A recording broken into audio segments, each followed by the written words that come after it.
আর মমতা বন্দ্যোপাধ্যায়কে আলাদা করে আর কত গালিগালাজ করবো? গালিগালাজ দিয়ে আমাদের মুখ ব্যথা হয়ে গেল, কিন্তু ওদের চুরি বন্ধ হয়নি। কে আচ্ছা, আমি কথার কথা ধরলাম, বিজেপি ক্ষমতায় এলো পশ্চিমবঙ্গে, পুলিশ শুভেন্দু অধিকারী মুখ্যমন্ত্রী হলেন, পুলিশ শুভেন্দু অধিকারীর হাতে এলো। যখন ইডি সিবিআই কিছু করছে না, তখন কোন পুলিশের ঘাড়ে কটা মাথা আছে যে মমতা বন্দ্যোপাধ্যায় বা কিংবা অভিষেক বন্দ্যোপাধ্যায়কে ধরবে? তখনও তো কেন্দ্রে মোদি থাকবেন, মোদিকে তখন সেটা হতে দেবেন? যখন ইডি সিবিআইয়ের ক্ষেত্রে হতে দিচ্ছেন না, পুলিশের ক্ষেত্রে হতে দিবেন? শুভেন্দু অধিকারীর ঘাড়ে এত বড় মাথা আছে যে মমতা বন্দ্যোপাধ্যায়কে জেলে ঢুকাতে পারবেন? দাদা, একেবারে এই যে এসএসসির পরীক্ষার পরে তার ইন্টারভিউ লিস্ট পাবলিশ হয়েছে, এবং এখানে মূলত যে সমস্যা, যারা ফ্রেশার, যারা 9 বছর ধরে অপেক্ষা করেছিল, যারা পরীক্ষা দিল, তারা ফুল মার্কসও পেয়ে গেল, কিন্তু কাট অফ মার্কস যেহেতু 75, এক্সপিরিয়েন্সের নাম্বার সেটা তারা পাবে না, যে কারণে তারা কেউ ইন্টারভিউতে বসতে পারছে না।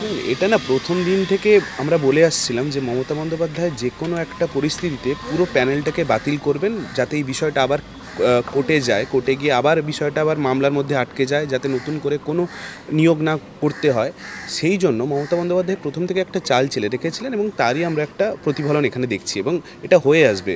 মমতা বন্দ্যোপাধ্যায়ের ভাঁড়ারে এখন এতটা টাকা নেই যে সরকারি কোনো কর্মচারীদের টাকা দিবেন বা তাদেরকে রাখবেন কাজে। কিন্তু ব্যাপারটা হচ্ছে, দেখো, এটা নিয়ে আর আমরা নতুন করে কি বলবো? আমি 5 বছর ধরে বলে আসছি, কথার কথা তোমাকে বলছি, তোমাদেরও চ্যানেল হয়ে গেল প্রায় 5 বছর, তোমরা এই বিষয়ে ইন্টারভিউ নাও, বিভিন্ন মানুষের কাছে যাও, যারা দেখছেন অডিয়েন্সরা, তারা কখনো সমর্থন করেন, কখনো আমাদের ভুল ধরিয়ে দেন, লাইক করেন, শেয়ার করেন। মানুষের একটা ফ্রাস্ট্রেশন মানুষের মধ্যে কাজ করে, তারাও তাদের ফ্রাস্ট্রেশনটা হয়তো আমাদের মধ্যে দিয়ে হয়তো শুনতে চান বা বের করেন কোনো না কোনোভাবে।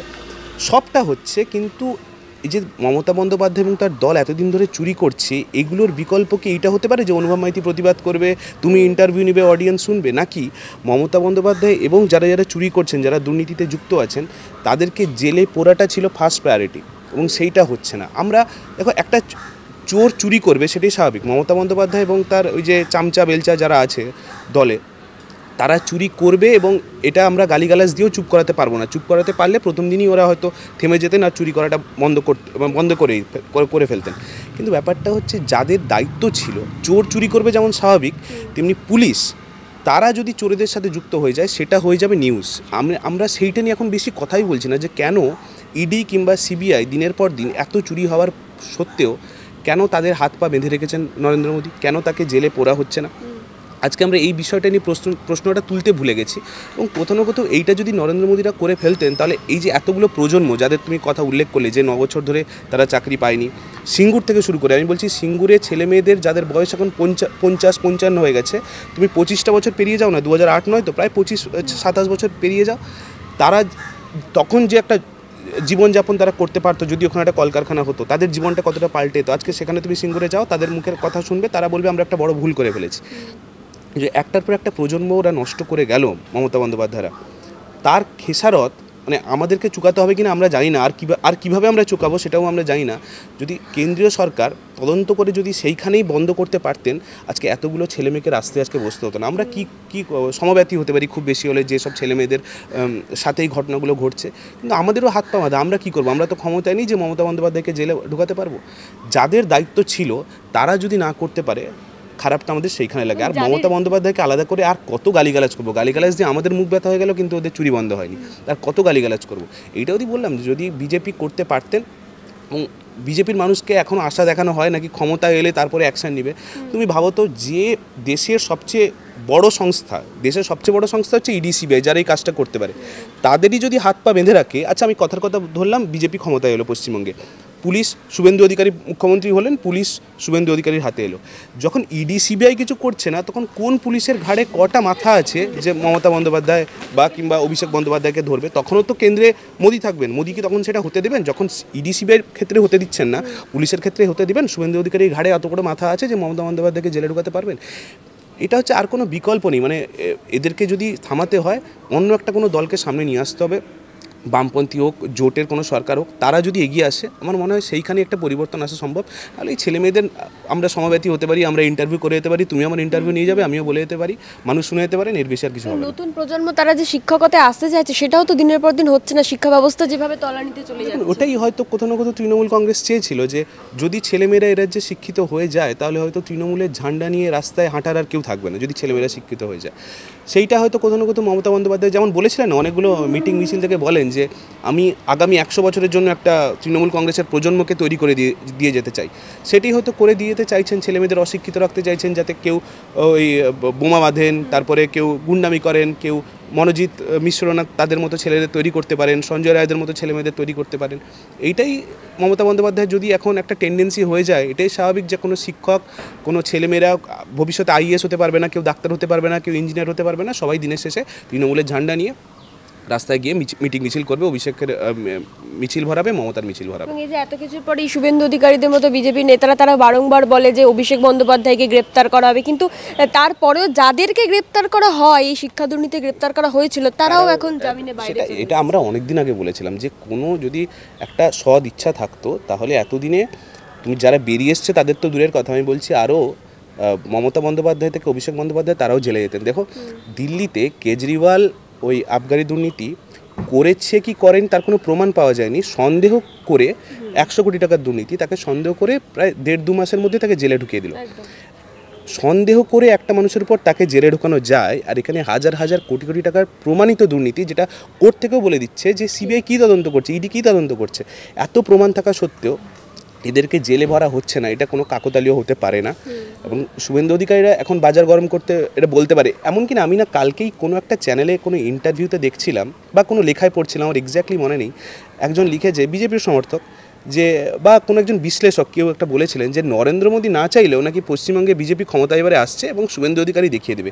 এই সব অন্ধভক্তদের এদেরকে কে বোঝাবে যে দিল্লিতে যে বসে আছেন তিনি যদি সিগন্যাল না দেন, মমতা বন্দ্যোপাধ্যায় এবং অভিষেক বন্দ্যোপাধ্যায়ের একটা চুলও কেউ বাঁকা করতে পারবে না, এবং সেটাই হয়ে আসছে।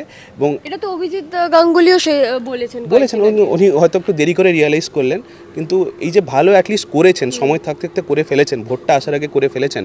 এবং আমিও ওনাকে একটু আমার আশা থাকবে ওনার প্রতি যে উনিও যেন মানুষকে বোঝান, বিজেপির সমর্থকদের অনেকে এখন বুঝেছেন, আগে যারা সন্দেহ করতেন এখন ওরা তারা বিশ্বাস করা শুরু করেছে, এবং এটা শুভেন্দু অধিকারীও ভালো করে জানে। কিন্তু ও একটা বেচারা একটা জায়গায় গিয়ে ফেঁসে গেছে, ও ভেবেছিল হয়তো নরেন্দ্র মোদীরা অ্যাকশান নেবে, কিন্তু কেন নিচ্ছে না। এবং এটাও সাথে সাথে দর্শকদের বলে দেওয়া উচিত যে অনেকে প্রশ্ন করবে কিসের সেটিংয়ের কথা তোমরা বলো, কী সেটিং আছে, কী জন্য নরেন্দ্র মোদী এদেরকে ধরছে না, জেলে ভরছে না।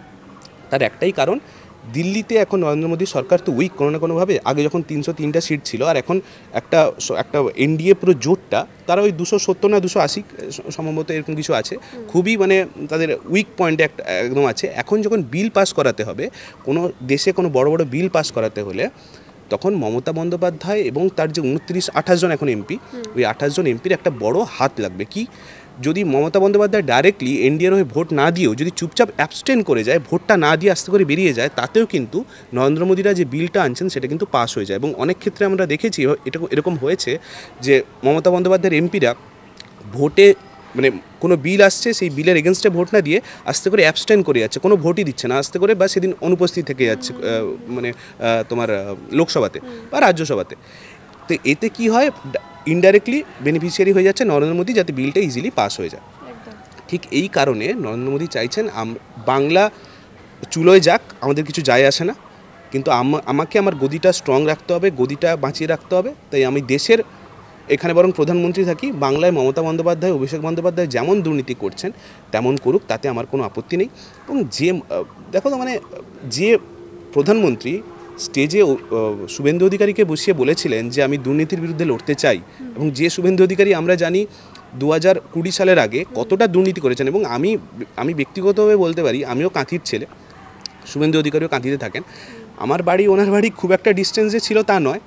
তো কী লেভেলের উনি দুর্নীতি করেছেন তা মোটামুটি আমি মানে অন্তত আমি ভালো করে জানি, এবং অনেকে বিশ্বাস করবেন না। এবং কাঁথির মানুষকে গিয়ে যে কোনো মানুষকে জিজ্ঞেস করো, ওরা যদি শুভেন্দু অধিকারীর সমর্থকও হন, অন্তত এইটুকু বলবেন যে শুভেন্দু অধিকারী হয়তো অনেক কাজ করতে পারেন কিন্তু উনি চোর, ঠিক আছে। তো তারপরেও যখন ওনার সাথে ওনাকে হাতে নিয়ে মানে সঙ্গে নিয়ে যখন একটা দুর্নীতির বিরুদ্ধে লড়ছিলেন, তখনই বোঝা হয়ে গেছিলো উনি কীভাবে দুর্নীতির বিরুদ্ধে লড়বেন। এবং সাথে সাথে আমরা মানুষকেও একটু বলবো যে ওনাদেরকেও একটু ভাবতে হবে যে কাকে নিয়ে কাদের বিরুদ্ধে লড়ছো, সেটা একবার ভাবতে হবে। মানুষের বোঝা উচিত। আমরা বিহারে একটা দেখলাম, ওই কেসি, খুব সম্ভবত নাম কেসি নিয়োগী না কেসি কিছু একজন হবেন, যিনি বিহারের সবচেয়ে শিক্ষিত প্রার্থী ছিলেন উনি প্রশান্ত কিশোরের দলের একজন, যাই হোক প্রশান্ত কিশোর কাজ ভালো করবে খারাপ করবে সেটা অন্য ব্যাপার, কিন্তু ওরকম একজন শিক্ষিত প্রার্থীকে হারিয়ে দেওয়া হলো।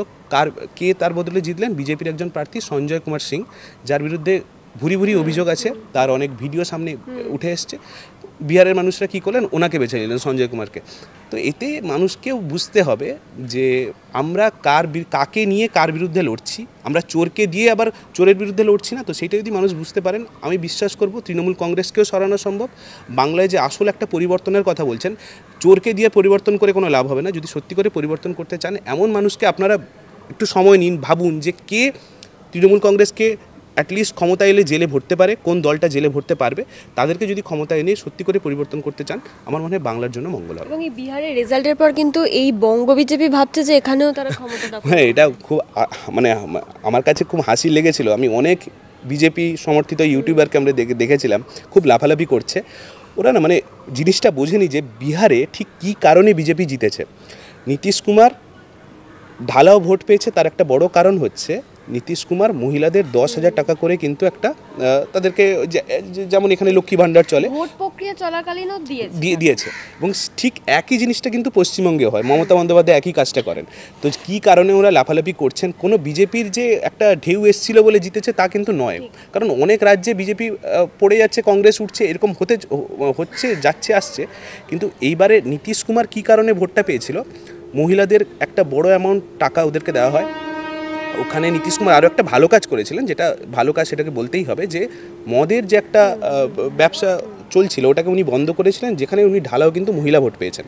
তো এই মহিলা ভোটটা পাওয়ার জন্য 71% মহিলা ভোট বিহারের ইতিহাসে যেটা আগে কখনো হয়নি, সেটা পেয়েছেন বলে আজকে এরকম একটা বড় সংখ্যক একটা সিট নিয়ে আজকে সামনে এগিয়ে এসছেন। এবং ঠিক একই প্রক্রিয়ায় কিন্তু মমতা বন্দ্যোপাধ্যায় ভোটটা করান। উনি মহিলাদের দেখবেন ভোটের আগে, আমরা তো সবাই দেখতে পাবো ভোটের আগে কীভাবে উনি মহিলাদের টাকা দিয়ে কেনার চেষ্টা করবেন, ঠিক একইভাবে হতে চলেছে। এবং এখানে যদি সঠিকভাবে মানুষ যদি না উঠে এসে সঠিক জায়গায় ভোটটা না দেয়, আমার মনে হয় আবার তৃণমূল কংগ্রেস আবার ফিরে আসবে। যেমন চলছে তেমন চলবে। তুমিও এসে আমার ইন্টারভিউ নেবে, আমিও ইন্টারভিউতে মমতা বন্দ্যোপাধ্যায়কে হয়তো দুটো বাজে কথা বলবো, দুটো কড়া মন্তব্য করব, কিন্তু ওনারা যেমন চুরি করছিলেন চুরি চালিয়ে যাবেন। মানুষ যেমন কমেন্টে খালি কমেন্ট লেখেন আর লাইক করেন, শেয়ার করেন, মানুষকেও সেগুলো করতে হবে। মানে এর জন্য কি মনে হয় যে তরুণ প্রজন্ম বা তার থেকে একটু যাদের বয়স বেশি, যারা এই সমস্ত চাকরির পরীক্ষায়, সরকারি চাকরির পরীক্ষার জন্য লড়ছেন, তাদেরও তো তাহলে কোনো ভবিষ্যৎ থাকছে না স্বাভাবিকভাবে। এবং বললাম তো, এর জন্য তো আমরা দায়ী নই, আমরা সমব্যথী হতে পারি। যারা দায়ী, প্রশ্নটা তাদেরকে করতে হবে। আমি একটা চোরকে গিয়ে প্রশ্ন করব না তুই কেন চুরি করছিস। ধরো আমি ছোটোবেলায় চুরি করছি আর আমার মা বাবা আমাকে আটকাচ্ছে না, আমার মা বাবা আমাকে আরও আশকারা দিচ্ছে, কিন্তু দোষটা আমার যতটা, তার থেকে বেশি দোষ কিন্তু আমার মা বাবা, যে আমাকে কিন্তু সেদিন আটকায়নি। আজকে ঠিক একইভাবে মমতা বন্দ্যোপাধ্যায় চুরি করছেন, চোর চুরি করবে স্বাভাবিক, কিন্তু পুলিশ বা যারা কেন্দ্রীয় সংস্থা তারাও যদি এটা আটকাতে না পারে, তারাও যদি চুপ করে বসে দেখতে থাকে, তাহলে কিন্তু এই চুরির বড় ভাগিদার বা এই রাজ্যের যে পরিস্থিতি তারও একটা অংশীদার কিন্তু এই কেন্দ্রীয় নেতৃত্ব কিংবা ইডি এবং সিবিআইরা। বঞ্চিত হচ্ছে, তারা বারবার রাস্তায় নেমে আন্দোলন করছে। কি মনে হয়, একজন সোশ্যাল মিডিয়া ইনফ্লুয়েন্সার তো তুমি, তো এই রাস্তার আন্দোলন দিয়ে কি সত্যি সম্ভব? হ্যাঁ, রাস্তার আন্দোলনে থাকা সম্ভব, কিন্তু সাথে সাথে সেই আমি রাস্তার আন্দোলনটা কোথায় হয়, ম্যাক্সিমাম কিন্তু কলকাতা কেন্দ্রিক হয়ে থেকে যাচ্ছে। সেইটা যদি গ্রামের ভেতরে গিয়ে মানুষরা বোঝাতে পারেন, কারণ ম্যাক্সিমাম ভোট কিন্তু তৃণমূল কংগ্রেস যেটা পায় তা হলো ম্যাক্সিমাম গ্রাম থেকে। আমরা যাই না, জয়নগর যাই, আমরা ডায়মন্ড হারবার যাই, ফলতা যাই, ওই সব জায়গায় ম্যাক্সিমাম কিন্তু তৃণমূল কংগ্রেস ভোটটা ওঠায়। কিন্তু সেখানে যে এত বড় আন্দোলন হচ্ছে আমরা কিন্তু এখনও দেখতে পাইনি, সবটাই কলকাতা কেন্দ্রিক হয়ে থেকে যায়। তাই কলকাতায় তৃণমূলের একটু তুলনামূলকভাবে একটু কম ভোট পেলেও কিন্তু ওই সব জায়গায় যেভাবে ঢালাও ভোট পেয়ে যায়, সেই কারণে কোথাও না কোথাও জিতে যায়। এবং শুধু যারা বঞ্চিত তারাই যদি শুধু রাস্তায় পড়ে থাকে আর আমরা যদি এই টিভি ইন্টারভিউ মিডিয়া দিয়ে যাই, তাহলে কিন্তু মনে হয় না সম্ভব বলে। সাথে সাথে আমি বলছি, বিজেপিকে যদি কোনোভাবে জায়গা করে দেওয়া হয়, এর সাথে সাথে তৃণমূলের সাথে সাথে বিজেপিও কিন্তু ঠিক একই কাজটা করবেন, কোনো পরিবর্তন পশ্চিমবঙ্গে হবে না, এইটুকু আমি অন্তত বলতে পারি।